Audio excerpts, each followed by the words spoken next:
Alhamdulillah dengan izin Allah Al-Fakir dapat bersama-sama menghadiri Haul Sultanul Aulia wal Arifin wa Qutbul Aqtab Sayyidina Maulana Syekh Al-Arif Billah Sayyidi Abdul Qadir Jilani Qaddasallahu sirruhu radhiyallahu anhu wa ardah, yang entah yang keberapa ya, sekian mungkin 900. Muslimin muslimat yang berbahagia, dalam kesempatan ini saya sedikit ingin bercerita untuk menambah pemahaman kita terhadap tarikat ini. Karena yang kita selenggarakan ini adalah haul, ya, haul Kanjeng Syekh Abdul Qadir Al-Jilani radhiyallahu anhu. Haul itu hanya ada di Asia Tenggara ini, terutama di Indonesia. Di negara Arab tidak ada istilah haul, meskipun ada pelaksanaan seperti yang kita lakukan persis, dan hanya dilakukan oleh orang-orang ahli thariqah, tidak orang yang di luar ahli thariqah.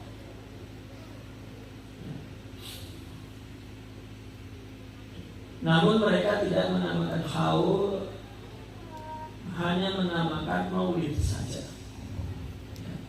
Maulid isinya adalah merayakan masyayikh thariqah, merayakan para guru-guru thariqah, haul-haul mereka. Istilah haul tidak ada yang di dalam yang dipakai oleh orang-orang Arab di negara mereka. Katanya haul itu ya bahasa kita. Mulai haul itu ada pada tahun 1890-an istilahnya. Adapun pelaksanaannya ya beratus-ratus tahun. Seorang para murid mengenang guru-gurunya di dalam acara maulid. Nah, kenapa kaitannya? Karena begini, kita merayakan maulid Nabi ya, adalah merayakan hari kelahiran. Tapi yang kita rayakan bukan hanya kelahiran sebuah jasad bernama Sayyidina Muhammad SAW, tetapi lebih lagi yaitu sebuah nur cahaya, bahkan aslul nur wa aslul wujud, yang menjadi asal cahaya. Ini di dalam istilah tasawuf. Kenapa dikatakan Sayyidina Muhammad aslul wujud wa aslul nur? Orang sufi punya teori lah katanya. Ini saya terangkan pelan-pelan sekali, karena jujur mungkin kebanyakan tidak mau menerangkan ini. Tapi saya yang sering tidak diungkapkan, saya suka mengungkapkannya. Istilah wujud dan istilah nur ini adalah sebuah ilmu yang dipahami oleh orang-orang sufi tentang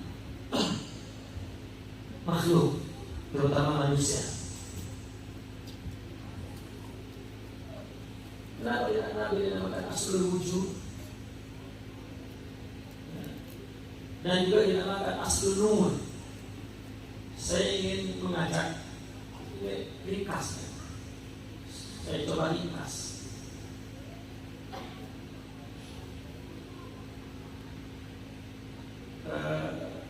Dari makhluk Allah semua, baik di dunia dan di akhirat, siapakah yang paling mulia dari makhluk Allah? Siapakah? Dari makhluk Allah yang paling mulia siapa? Nabi manusia bukan? Manusia. Jadi Pak, ciptaan Allah, makhluk Allah yang paling mulia adalah manusia. Manusia ini lebih mulia daripada dunia serta isinya, langit dan bumi serta isinya. Dan manusia ini lebih mulia daripada akhirat serta isinya.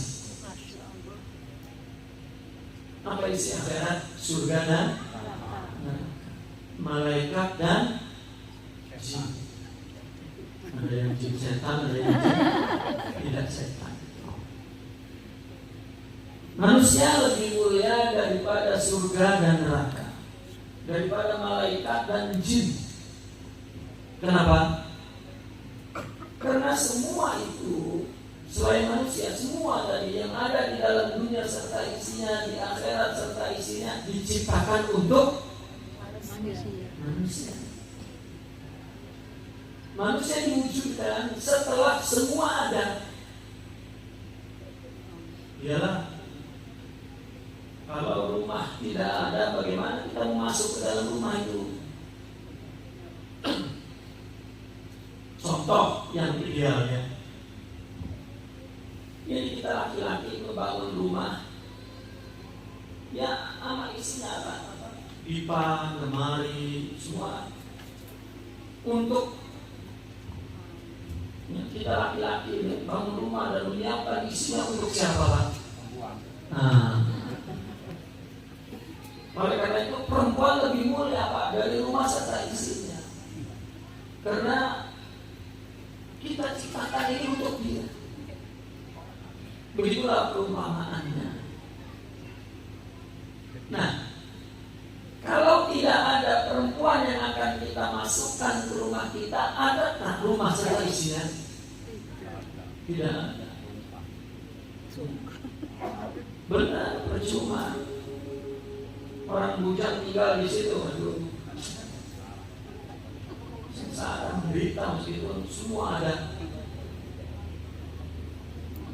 Artinya, maka perempuan ini disebut aslu wujudul bait.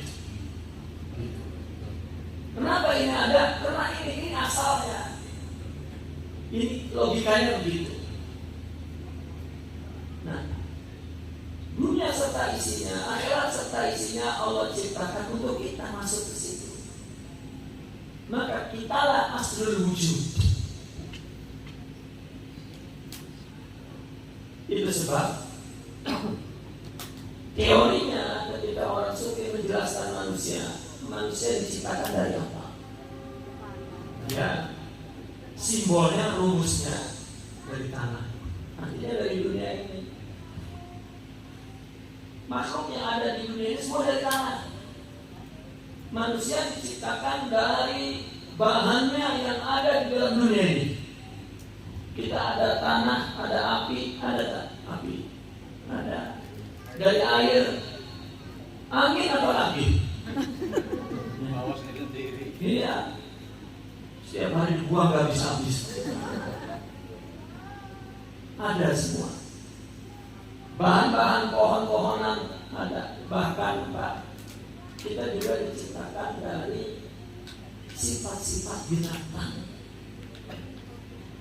Kalau kerbau Pak hanya jadi kerbau saja, nggak jadi monyet. Kalau kita jadi monyet boleh, jadi kerbau boleh, jadi tikus boleh, ayam apalagi, ya, jadi kucing boleh, jadi buaya juga boleh.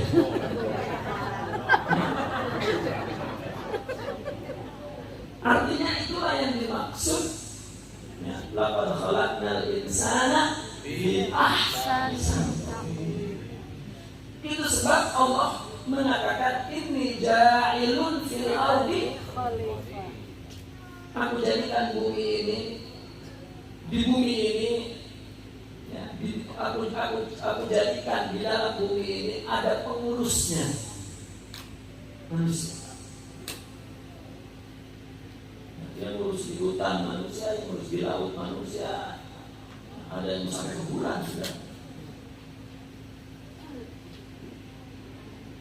Kita tidaklah dibebankan oleh Allah untuk mengatur alam semesta ini. Ya, berarti kita mengerti dengan alam ini, karena di dalam diri kita semua ada sifat, zat, bahan ciptaan dari alam itu. Kalau tidak ada, tidak mungkin Allah membebankan itu. Nah, itu bicara manusia sekarang. Manusia ada yang muslim, ada yang tidak. Kenapa? Agar ada pasangan. Mereka diciptakan untuk kita yang muslim. Jadi bicara manusia. Mereka diciptakan untuk kita yang muslim. Ya. Agar agama, syariat, ketuhanan itu menjadi sangat nyata dan jelas pada manusia, sehingga kita merasa bangga jadi orang muslim karena ada yang tidak muslim. Orang merasa bangga karena dia taat, karena ada yang maksiat. Maka itu hikmah, ini rahmat. Dan kita adalah umat rahmat. Bahkan rahmat itu jika dibicarakan itu akan bertumpuk di umat Islam. Rahmat wujud. Kemudian nur tadi, ini agama ini nur. Akhlak ini nur. Agama itu untuk rohani, bukan untuk jasad. Nah, maka Allah ciptakan, setelah ada wujudnya Allah ciptakan nur. Ruhnya, agamanya, akhlaknya. Dan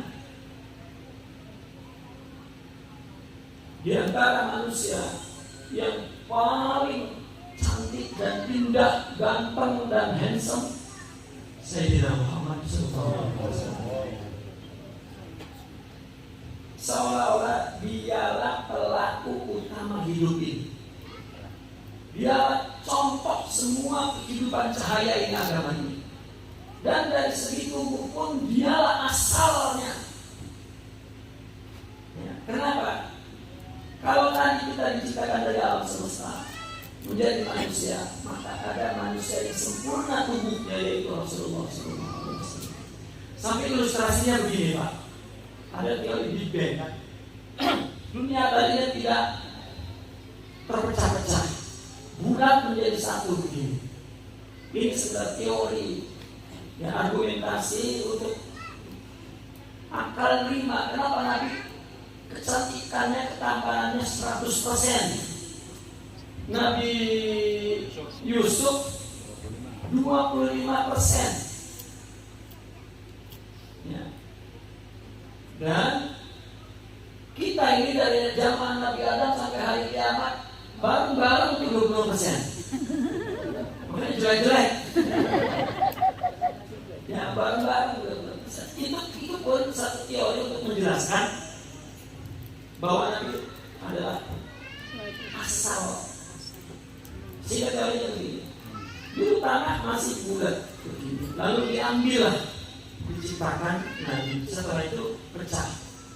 Nah, maka selain Nabi diciptakan dari pecahan-pecahan itu, boleh jadi Nabi sangat sempurna.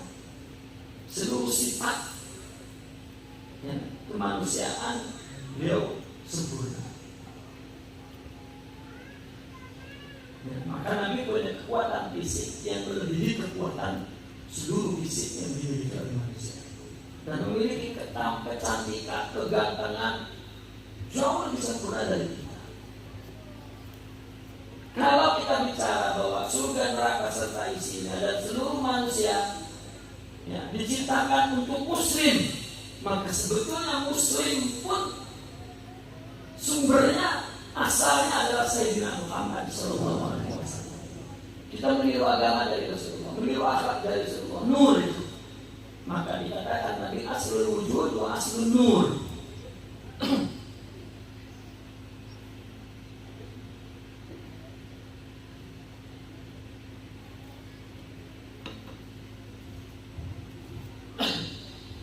Nah maka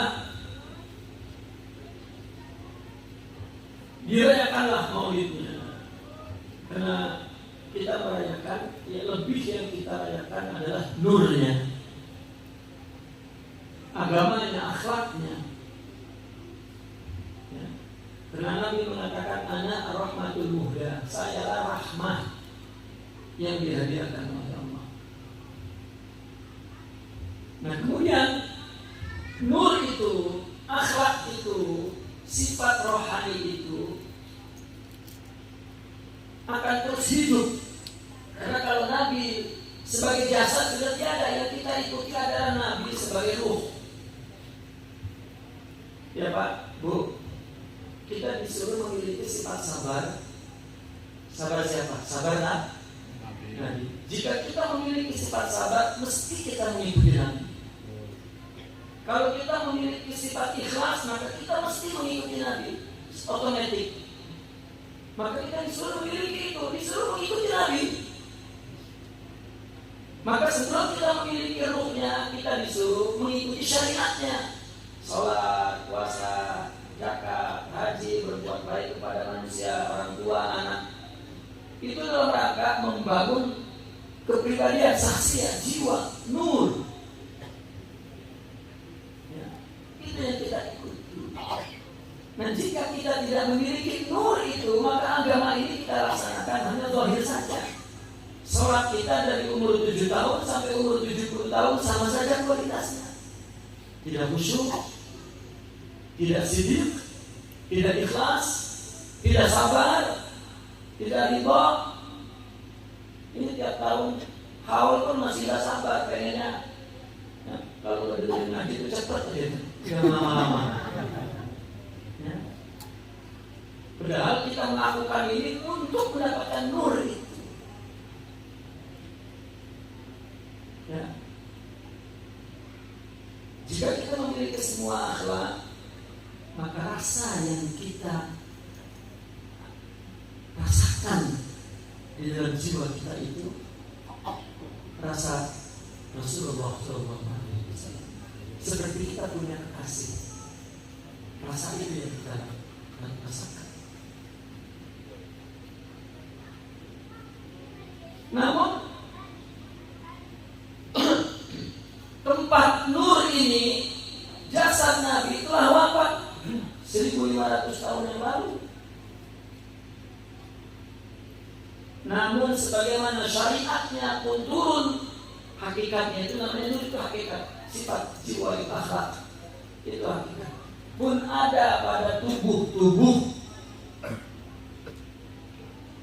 orang yang disebut orang soleh, aulia.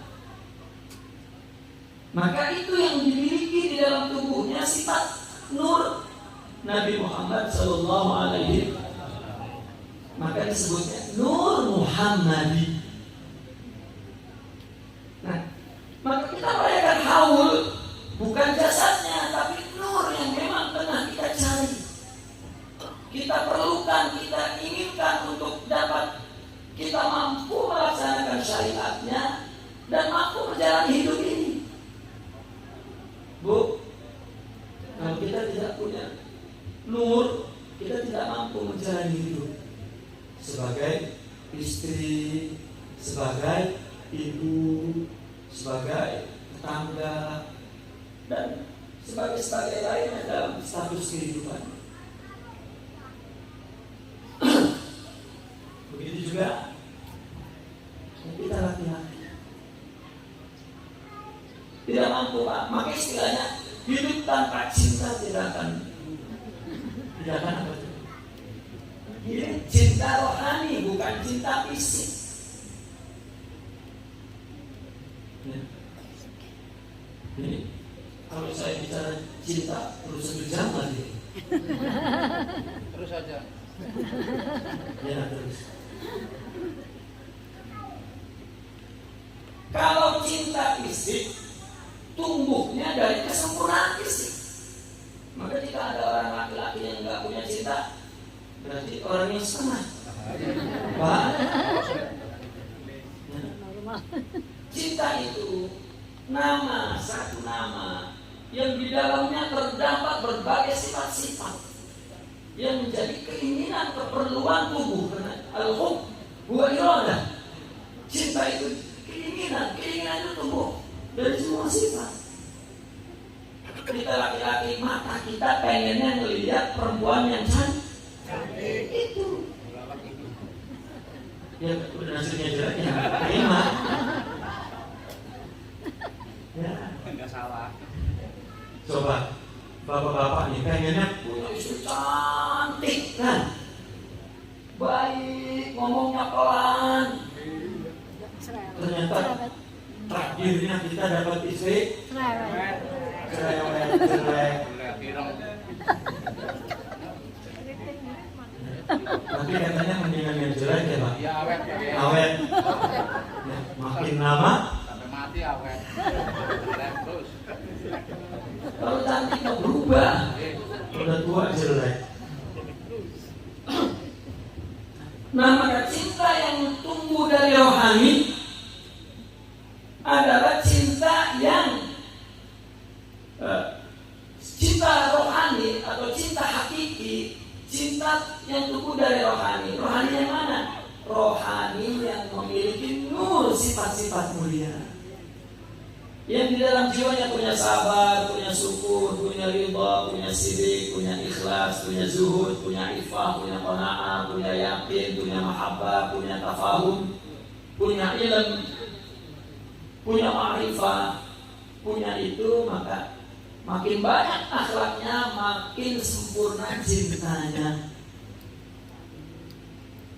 Kita sholat, kita berbuat baik, kita ibadah untuk mendapatkan itu. Karena dengan sifat-sifat itu kita baru dapat menyembah Allah sebenar-benarnya. Hanya kita mengikuti Nabi yang sempurna zahir batinnya, baru kita dapat melakukan ibadah yang benar, hidup yang benar. Jadi jangan pernah kita merasa aku melakukan sholat, bukan. Kita sholat ini hidayah dari Allah untuk mendapatkan nur. Wa ma khalaqtul jinna wal insa illa liya'budun.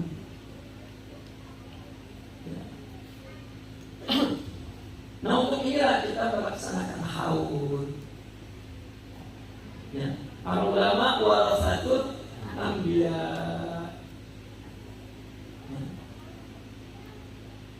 Dan mereka haul kita menyebutnya Syekh Abdul Qadir Al-Jilani. Sebetulnya yang dirayakan adalah guru yang paling dekat dengan kita yang wafat. Namun adab kita mengatakan haul Syekh Abdul Qadir. Kenapa? Karena mereka mewarisi itu pusatnya di sini Abdul. Nah, kalau ada kutub lain, ya, dia katakan ini adalah haul Al-Imam Syazili. Itu hanya merek saja Pak. Sebetulnya isinya itu adalah milik Rasulullah SAW. Itu sebab di Arab tidak ada haul karena dia terus Rasulullah saja. Meskipun yang disebutkan adalah gurunya yang wafat. Namun kita diistilahkan agar kita mengerti apa hubungan kita kepada guru, bukan jasad, tetapi ruh. Ya. Itu sebab. Tetapi akhirnya kita haul dari umum. Orang yang tidak ada kaitan dengan luhur, dia hanya kaitan dengan jasad. Bapaknya, kakeknya dihaulin, meskipun hanya di rumah saja, namanya haul.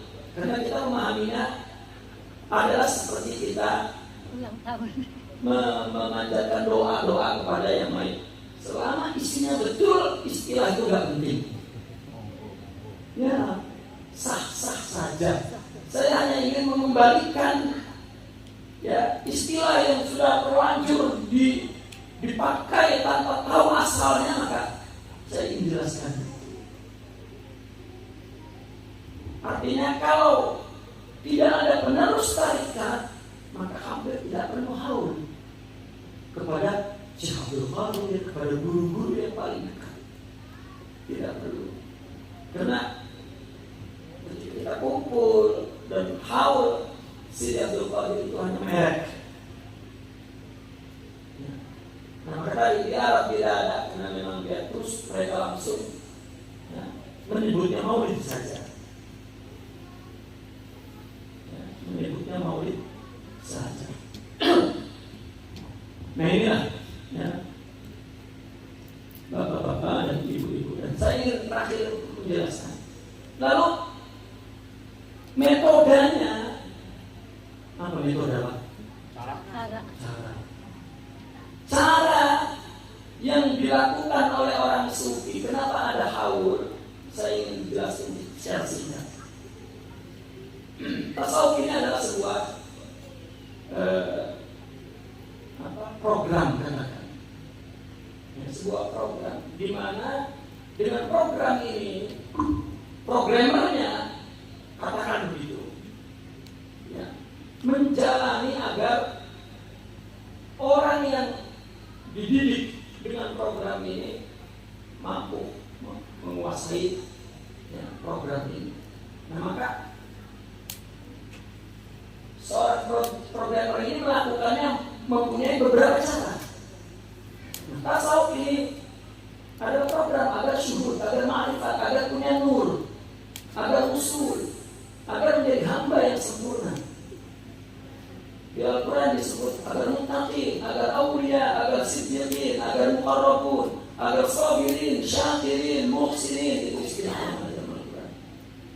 Lalu ditambah lagi oleh ulama istilah agar arifin, agar wasilin, agar syahidin. Itu istilah saja, sama maksudnya semua satu. Untuk menjadi seperti itu yang Allah perintahkan. Maka tasawuflah programnya ada di tasawuf. Nah, maka seorang yang sufi, mereka adalah seseorang yang sudah lulus dalam melakukan itu. Maka dia diperintahkan untuk mendidik murid-muridnya, mendidik orang agar mendapatkan itu semua.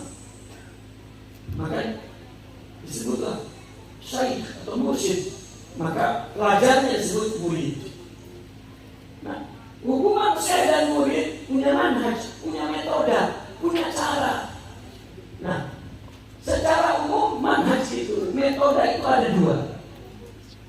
Ada yang metode asas dasar seperti kurikulum dasar, ada yang metode furu cabang, kurikulum ekstra, katakan begitu.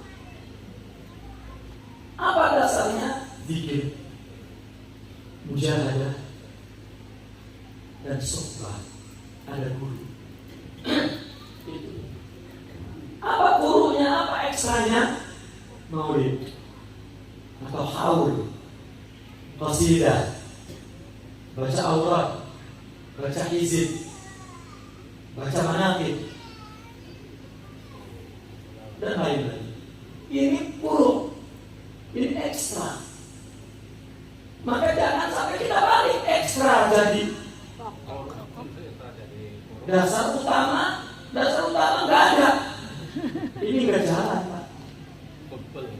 Bebel, jundel, bahkan batal. Jadi yang perlu diperbanyak, ya inti kurikulum itu. Zikir. Zikirnya apa?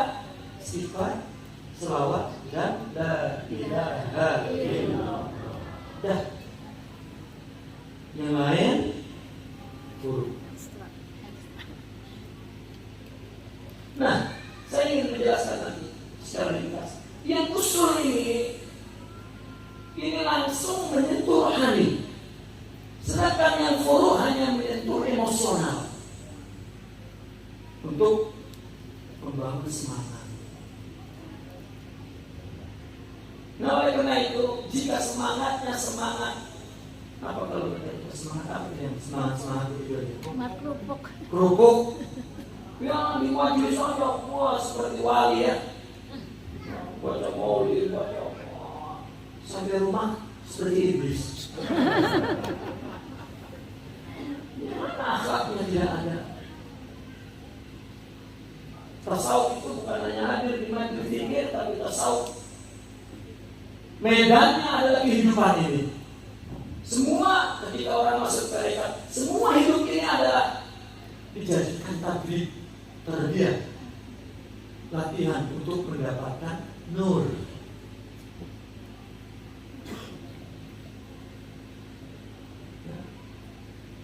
Panjang Pak, meskipun diringkas tetap panjang.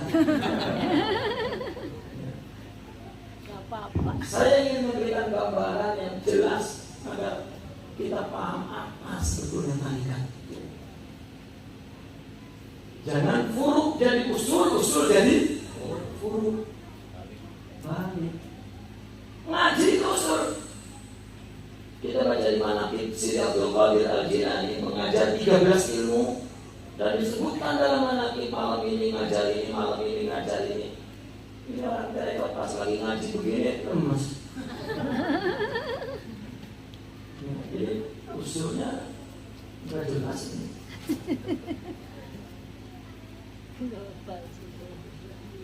Nah, maka kita mesti paham kenapa ada haul. Ya, sehingga kalau ada orang yang saudara-saudara kita yang memang nggak suka dengan tasawuf, ketika ditanya apa kita nggak tahu udah depan apa ya, ya pokoknya wisma, ya pokoknya gitu. Pusing tangannya lah. Mengurusan begitu. Nah ini kita mesti jelas apa metodenya sebetulnya yang dilaksanakan di sini. Coba kenapa ada presiden itu membangun emosional saja awal, ghirah, himmah agar semangat. Sehingga ketika berzikir apa? Ketika berzikir kuat. Karena orang sufi dianggapnya ya, bukan dianggapnya ya, sepatutnya dia zikir saja. Lama-lama takut jenuh, takut jemu, maka ada ekstrakurikulernya berkasidah. Itu sebetulnya litastil zauq wa tasdiyatu ruh, untuk mengasah zauq. Karena kan kalau dipakai zikir ada kejemuan, nanti tumpul maka diasah lagi oleh kasidah. Ya. Itu sebetulnya oleh bacaan aurat. Maka kasidah itu boleh dinaikkan seperti apa. Karena kita tetap ada nafsu, dan nafsu tetap diberi bagiannya, tetapi yang halal. Kalau kayaknya dengan istri udah bosan, kawin lagi. Ini daripada cerai. Loh iya, itu cerai. Daripada nggak jelas hubungannya dengan perempuan lain, mendingan dijelaskan. Mana istrinya kakak bener.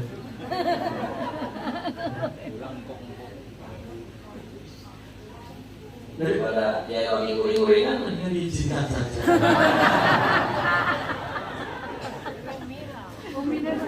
Allahumma Amin.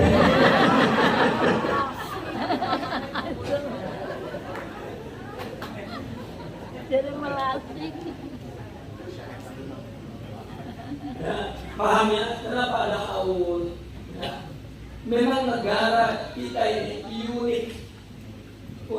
Dulu ketika saya belum dan itu sangat unik ketika kita menatapnya dari segi tasawuf.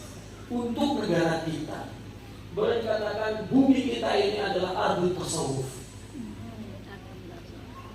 Hidup ya, tradisi yang diciptakan oleh tasawuf dan menjadi tradisi kehidupan orang Nusantara itu.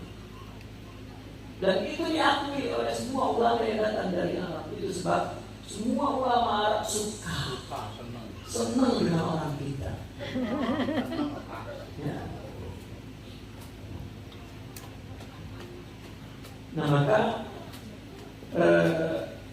saya dulu tahun waktu kita ada evaluasi krisis moneter dulu, saya tinggal di luar.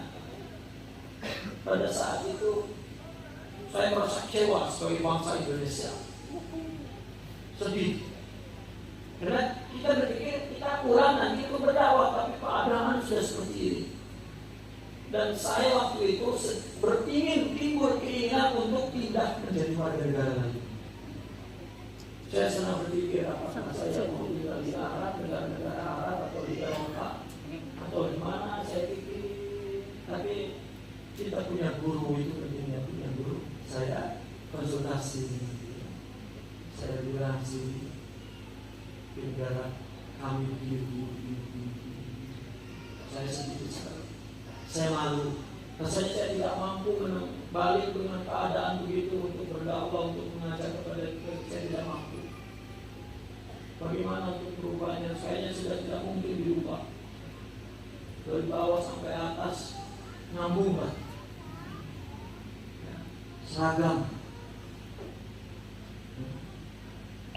Nah maka guru saya mengatakan begini, bagaimana kamu bisa punya harapan untuk berubah kalau di dalam dirimu tidak berubah?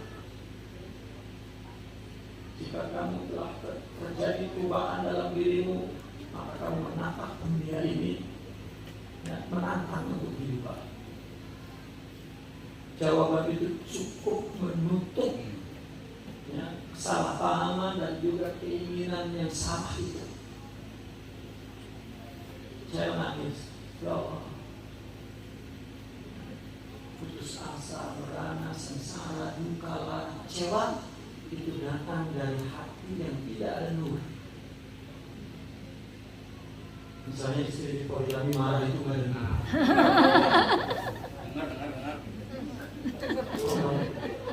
Situ lagi ya punya.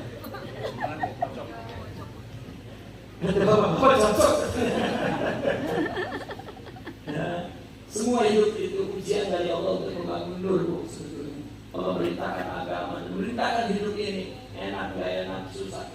Ya. Oleh karena itu, ayat yang tadi saya baca itu, kata Allah, dengan fadl dan rahmat Allah. Fadl itu agama, rahmat itu Rasulullah. Maka bergembiralah kita setelah dipilih oleh Allah, ditakdirkan untuk menjadi umat Nabi. Sudah tidak boleh ada rasa kecewa, derita oleh apapun dalam dunia ini. Kita dipilih oleh Allah untuk menjadi Nabi, untuk menjadi umat Nabi Muhammad, itu sudah ya, musibah kita, ya, kesengsaraan kita Allah ganti di surga dan tidak dilakukan, tidak diberikan kepada selain umat Nabi Muhammad. Menderitalah, Allah akan bantu. Jadi gembira. Ya. Tapi ini realisasinya apabila punya nur. Kalau punya nur baru bahagia. Bukankah kalau ada cinta bahagia? Nah. Baiklah, ya. Kalau tidak saya stop terus panjang nih. Itu saja. Aku lihat wa astagfirullah li wa lakum. Assalamualaikum warahmatullahi wabarakatuh.